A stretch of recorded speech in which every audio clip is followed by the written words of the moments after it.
Então, Gustavo vai apresentar, então, o uso do diurético nos doentes com congestão de causa cardíaca. Um artigo que foi publicado um pouco antes, também um posicionamento da Sociedade Europeia de Cardiologia. Então, estamos com você, Gustavo. Boa noite, doutor. Obrigado. Gente, para quem não me conhece, eu sou o Gustavo, R3 aqui da Residência de Medicina Intensiva do CEPET, né? E eu vou apresentar esse artigo, né? Que é o uso dos diuréticos na insuficiência cardíaca com congestão, né? Uma posição aí do pessoal da ESC. Primeiramente, né, a história natural da insuficiência cardíaca, né, é caracterizada por vários episódios de descompensações agudas ao longo da doença, né? É um doente que frequentemente vem descompensar e, por conta disso, ele interna, né? Essas descompensações são associadas com uma morbidade, uma mortalidade para esse paciente e também acarretam um custo econômico para todo o sistema de saúde, né? E a piora dos sinais e sintomas de congestão é uma das principais razões aí pela qual o paciente procura atendimento médico de urgência internado. E, dada a importância, né, da congestão da insuficiência cardíaca, né, os diuréticos acabam se tornando um pilar importante na terapia, né, que a gente vai falar nesse estudo. Os guidelines hoje recomendam o uso dos diuréticos de alça para alívio de sintomas de sobrecarga volêmica, de congestão com classe 1 e nível B de evidência, né. Esse artigo vem aí para a gente para discutir o uso prático dos diuréticos nesses pacientes aí com insuficiência tanto cardíaca aguda quanto crônica, congestos. Primeiramente, né, congestão é definida como sinal e sintoma de acúmulo de fluido no espaço extracelular, que vai resultar num aumento das pressões de enchimento cardíaco, né? E o que é pressão de enchimento cardíaco? Né? Ela é definida, né, pela função sistólica desse paciente, diastólica, pelo volume plasmático dele e pela capacitância e complacência venosas, né? Quando a gente tem um paciente com insuficiência cardíaca, ele pode descompensar de duas formas, né? Ou com aumento da neuroativação humoral dele, que vai induzir um estado ali de um aumento de sódio e água intravascular, que vai resultar num maior volume plasmático, ou também por um aumento de atividade simpática, que vai levar ao aumento da vasoconstrição ali esplâncnica, que faz uma redistribuição do sangue para o volume circulatório, né? Leva esse paciente a ficar mais hipervolêmico também. E isso leva ao aumento das pressões de enchimento, né? E a capacitância venosa acaba sendo comprometida durante estados prolongados de congestão, né? E aumento da atividade simpática. O que chama a atenção que essa publicação da ESC traz para a gente é que a maioria desses pacientes internados por congestão, né, por doença agudizada, ganha menos de 1 quilo aí de peso no mês anterior ao internamento, o que sugere que não é só a sobrecarga volêmica que caracteriza, né, a descompensação da insuficiência cardíaca, e que essa redistribuição de volume, né, por conta da vasoconstrição esplâncnica, contribui para sinal e sintoma de congestão de uma maneira importante. Ele traz para a gente aí maneiras da gente detectar congestão na IC, né, os sinais clínicos aí e ecocardiográficos, né, ou seja, por exemplo, uma pressão de câmaras direitas aumentada, refluxo venoso jugular, hepatomegalia, edema, né, com uma grande sensibilidade, dispneia, ortopneia, estertores, né. E a avaliação ecocardiográfica que a gente costuma fazer, né, que seria o índice de veia cava, o colapso da veia cava, e algo que a gente tem bem na mão, que a gente consegue fazer, é as linhas beta, né, linhas B, né, que a gente consegue ver ali, linhas B no ultrassom pulmonar desse paciente, que indica uma congestão importante. Também, ele traz para a gente que, além da gente determinar a congestão, a gente tem que determinar a euvolemia, né. O ESC cita para a gente esse estudo, né, o 12-HF, que demonstrou ali que apenas 15% dos pacientes que são avaliados, acabaram sendo avaliados como euvolêmicos pelo seu médico assistente após a terapia descongestiva, né? O que chama para a gente que determinar a euvolemia é um grande desafio aí na insuficiência cardíaca. Talvez o maior desafio é você saber quando parar o diurético, quando está na dose certa, né? Ele traz para a gente que aquele paciente euvolêmico é um paciente sem ortopneia, né? Com uma PVC baixa, sem hepatomegalia, sem edema, né?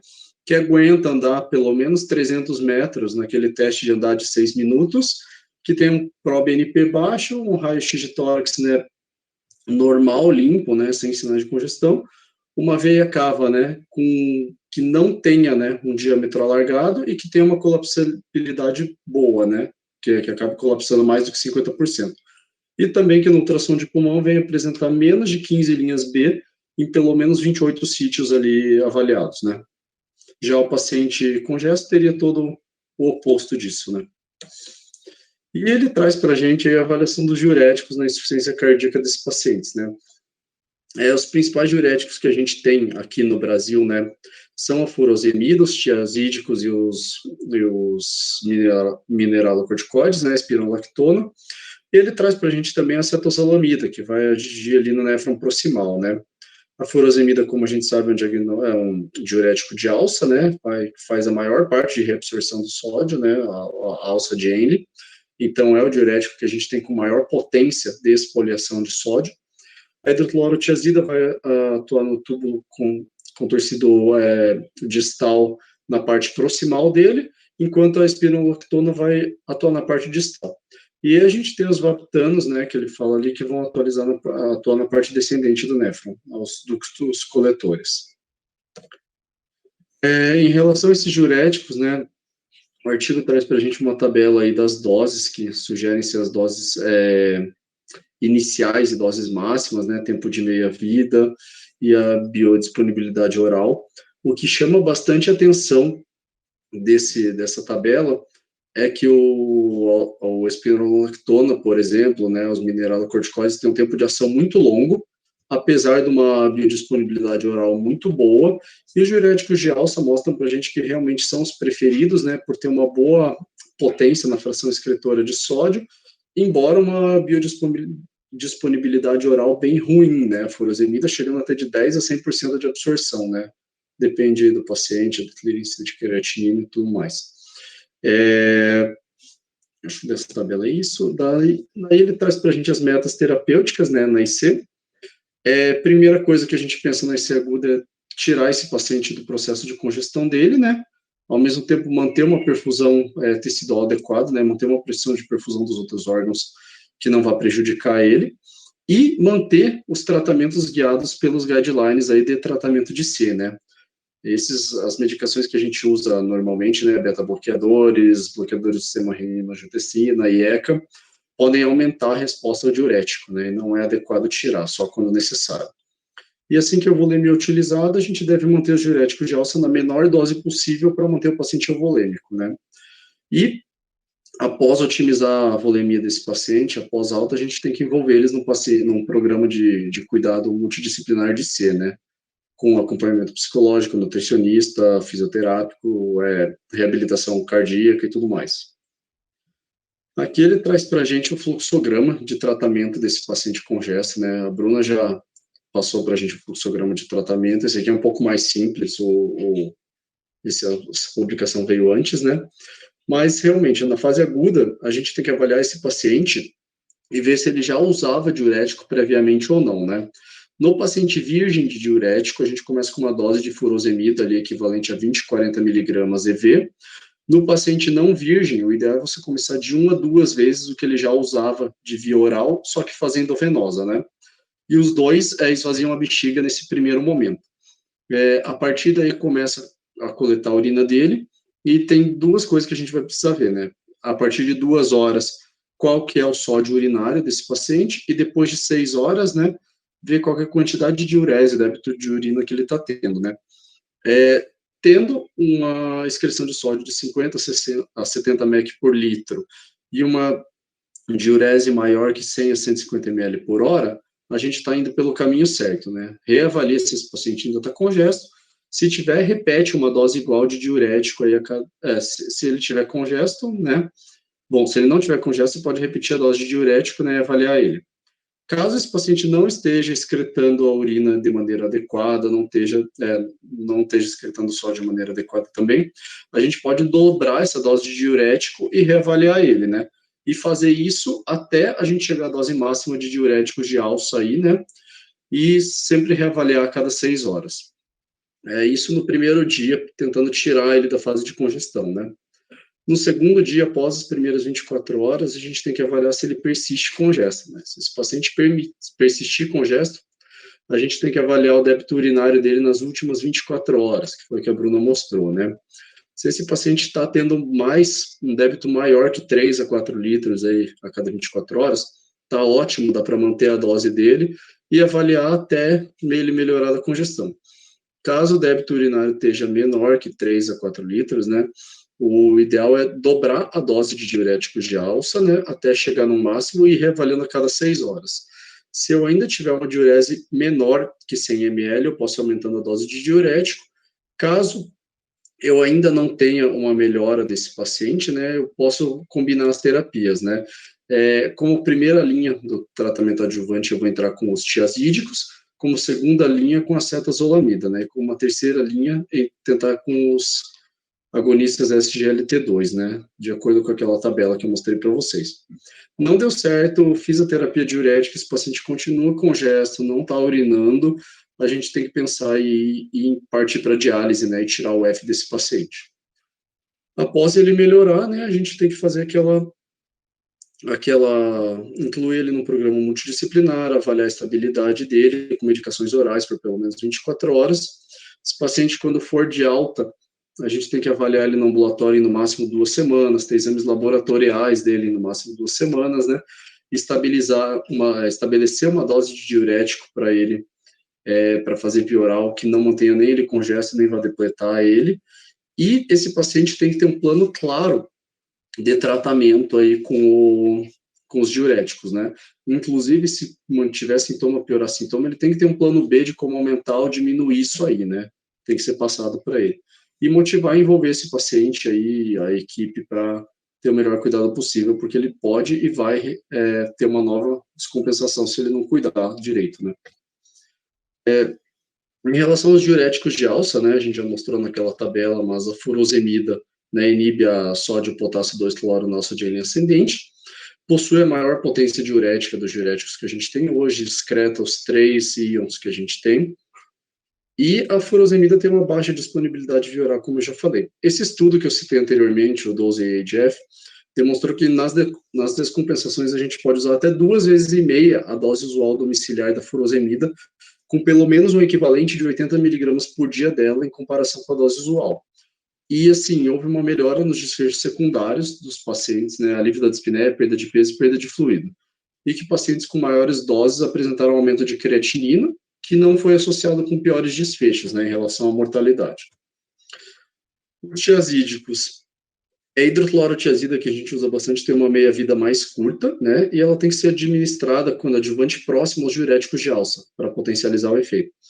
Ela pode gerar uma resposta diurética de 30% a 40% do que a furosemida faria, né, quando utilizada em monoterapia. E o racional de utilizar o tiazídico na IC, né, a justificativa, é porque o paciente que já vem fazendo um uso prolongado de diurético de alça, ele vai ter, abre aspas, uma resistência à furosemida, né, e ele vai ter uma alta avidez daí pelo sódio no néfron distal, e o tiazídico pode vir a ajudar bastante esse paciente. E um aumento de hiponatremia e hipocalcemia pode ocorrer nesses pacientes que usam tiazídico e acarretando maior risco de mortalidade para eles. Os pacientes que usam mineralocorticoides, né, espironolactona, que é o que a gente tem aqui, eles vão modular a expressão e atividade de canal de sódio e potássio no néfron distal, né? Eles têm recomendação classe 1 para IC de fração de ejeção reduzida na dose de 25 miligramas. Foi feito estudo já que comparou 25 miligramas com 100 miligramas e não houve o benefício da dose menor em diminuir ProBNP e aumentar a excreção de urina, né? Por isso a gente usa doses mais baixas. E ela pode ser útil também para diminuir o efeito hipocalêmico dos tiazídicos, né? Para tentar poupar um pouco de potássio. E o seu uso na fase aguda, daí você deve ser bem individualizado e descontinuado em caso de hipercalemia, né? A gente viu ali naquele fluxograma que ela nem aparece.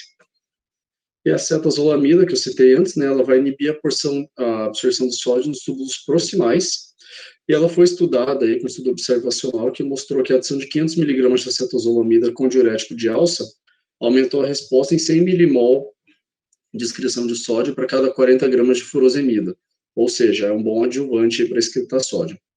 E está acontecendo nesse momento, né, o estudo ADVOR, que está sendo realizado, um duplo cego randomizado de fase 4, que está avaliando os efeitos da cetazolamida com os diuréticos de alça em paciente com IC agudizada com sobrecarga volêmica, né, os congestos. A ultrafiltração, como a gente comentou, é a nossa última saída ali, né, no paciente que não teve resposta aos diuréticos, né, usada como terapia de resgate, quando tem falha farmacológica. Ela tem uma evidência bem limitada como uma terapia de primeira escolha em paciente com insuficiência descompensada com sobrecarga volêmica. E ela ajuda a gente com o manejo tanto da oligúria e onúria desse paciente, ajuda a tratar hipercalemia, acidose e uremia, né?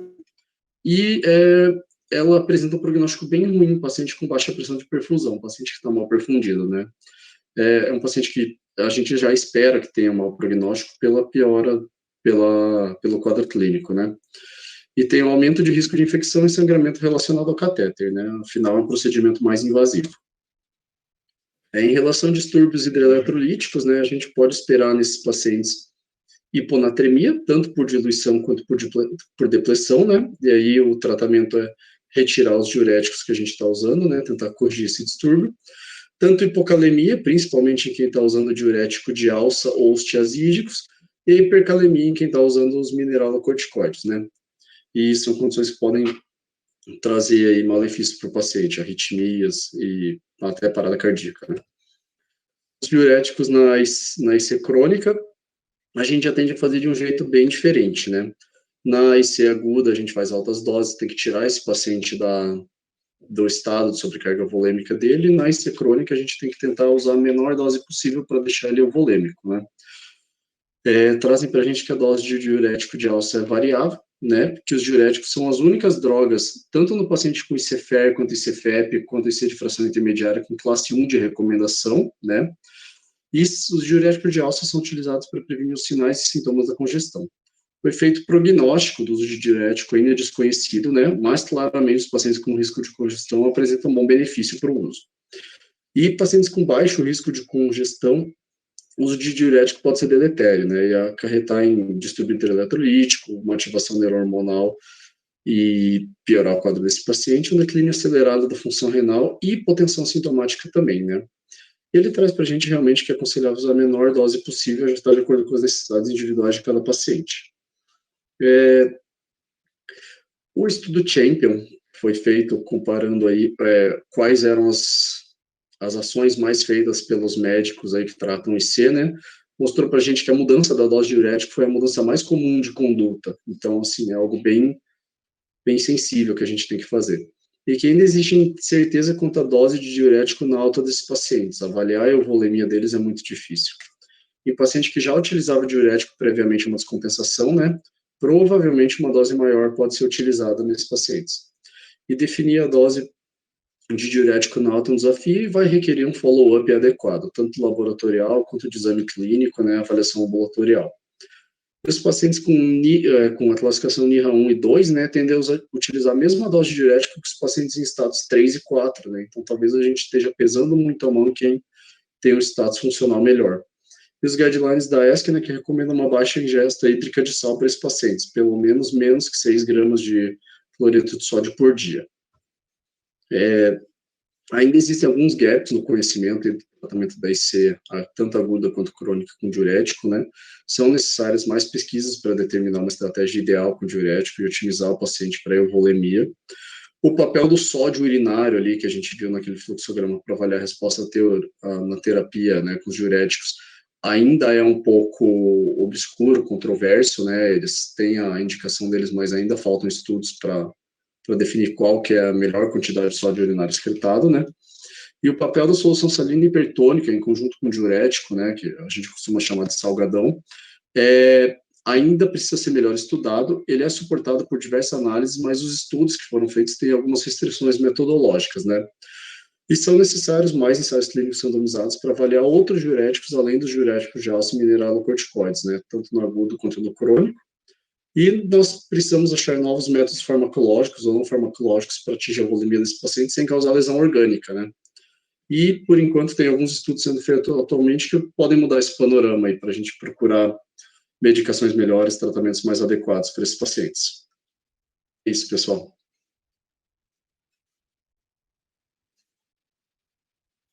Valeu, Gustavo. Muito bom.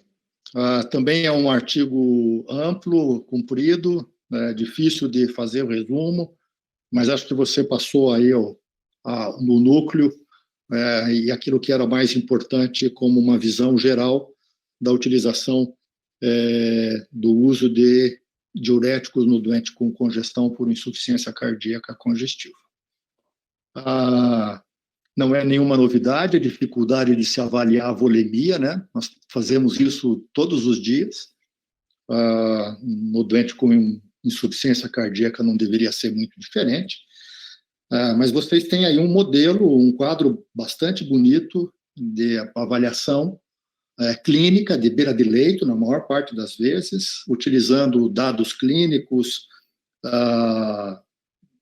acrescentando BNP, quando isso for disponível na beira do leito, mas com raio-x, com eco, que vocês fazem hoje, com cada vez maior frequência, você consegue definir se o doente está euvolêmico ou se ele está leve, moderado ou gravemente congesto. E depois tem toda uma abordagem da utilização do uso do diurético para descongestionar esse doente. Como nós vimos na apresentação passada, a importância de você manter uma boa pressão de perfusão renal, um doente sem congestão, porque isso melhora o prognóstico clínico do doente. Nós vamos ver isso melhor, muito provavelmente na aula da Marcele, daqui um pouco, mas queria ouvir um pouquinho vocês, alguma pergunta para o Gustavo e alguma consideração? Se alguém tiver, levante a mão, senão eu pergunto. Murilo, quero te ouvir um pouco, Murilo. Tudo bem? O que você achou da apresentação e ficou alguma dúvida? Alguma pergunta? Acho que é mais a parte boa ali é o fluxograma, que ajuda a gente ir raciocinando e pensando em cada passo, né, como que o paciente vai respondendo. Eu só não vi se ele fala a dose, ele fala que se ele usa 1 mg por quilo de furosemida em pacientes que não usam previamente e 1,5 nos outros, é isso, Gustavo? Quem já usa? Não, Murilo, nos pacientes virgens, ele fala para você começar com 20 a 40 miligramas aqui. Deixa eu achar o fluxograma. Aqui, ó, paciente virgem de diurético, começar com dose maior que 20 a 40 equivalente de furosemida, né? No paciente que já utiliza, ele fala para usar de 1 a 2 vezes o que ele usa via oral, só QV. Entendi. Então ele não faz aquele estresse de furo para indicar se ele já vai precisar de diálise ou se vai precisar de... tem um pior prognóstico renal. Começar o uso do diurético e ir progredindo para poder avaliar a resposta do doente, eventualmente associar diuréticos, até chegar num determinado momento que você define que ele é pouco responsivo ou irresponsível, e aí, eventualmente, a ultrafiltração pode te ajudar. Tô certo, Marcelo? Certíssimo, doutor, certíssimo. É isso mesmo, essa é a ideia. Eu vou até comentar sobre esse fluxo na minha aula, mas acho que a grande mensagem desse fluxo é: você fez uma medida e a reavaliação precisa ser precoce. Se você não atingiu o seu objetivo, instale outra medida rápido, porque existe até uma coisa bem interessante que chama tempo porta-furosemida. É bem engraçado, porque eles tentaram, dentro da cardiologia, fazer uma analogia com porta-balão do infarto. Então, quanto mais tempo você deixa o doente congesto dentro da UTI ou dentro da enfermaria, pior o prognóstico dele fica. Então, existem vários estudos no sentido do tempo para decongestão. E por isso o fluxograma preza tanto por reavaliar precoce e dobrar ou associar, ou enfim, colocar a conduta que for cabível em 6 horas, né? A grande mensagem é não deixar uma prescrição de diurético hoje e voltar amanhã cedo para ver o que aconteceu com o doente. Né? Amanhã cedo eu perdi 24 horas. E nesse tempo eu já deveria ter ajustado a minha terapia 4 vezes. Então, ele passa muito nesse sentido da precocidade da reavaliação e do quanto a gente fica feliz quando dá certo, mas o quanto a gente precisa escalonar quando não dá certo. Muito bem. Alguém quer fazer mais alguma pergunta? Oi, doutora, eu quero perguntar. Oi, Marcos. Queria fazer uma pergunta para a doutora Marcele. Em questão do triplo bloqueio, que a gente às vezes faz muito ou vai fazer muito na prática clínica, na associação do tiacídico com espinolactona em altas doses, furosemida e tal, qual o paciente que melhor se encaixa aí, ou por que eu faria isso, ou, tipo, na Vera Leite, se alguma coisa prática para a gente ter uma ideia em que paciente que eu poderia usar. O paciente que melhor se encaixa no triplo bloqueio é o paciente com resistência a diurético. Porque o doente virgem, por exemplo, eu nunca tomei furosemida. Se você me internar e fizer um bolus de furosemida, eu vou fazer muito xixi. Né? Eu sou virgem, minha resposta vai ser boa. Se eu uso um comprimido de furo lá no meu ambulatório e você fizer 4, 5 ampolas, eu vou ter uma resposta boa. Agora, aquele doente que já tem uma dose alta de diurético, já usa há muitos anos, ele sofre um processo de remodelamento renal. E aí você escalona a furosemida, faz um monte de furo, deixa toda hora, deixa a dose alta, deixa intermitente, e o doente não tem a resposta que você quer. Então, esse doente sofreu um processo de remodelamento renal. Aí, eu vou mostrar um slide sobre resistência a diurético. Existem vários mecanismos que levam à resistência a diurético. Um deles é a hipertrofia do túbulo contorcido distal, e nesse doente, o triplo bloqueio é a melhor opção. Então, a dica clínica, né, de reconhecer esse paciente é um doente que usa bastante furo há bastante tempo. Você faz a sua furosemida na veia e a resposta dele é muito mais discreta do que você esperaria para aquela dose que você fez. Valeu, obrigado. Muito bem. Acho que nós vamos terminar essa primeira parte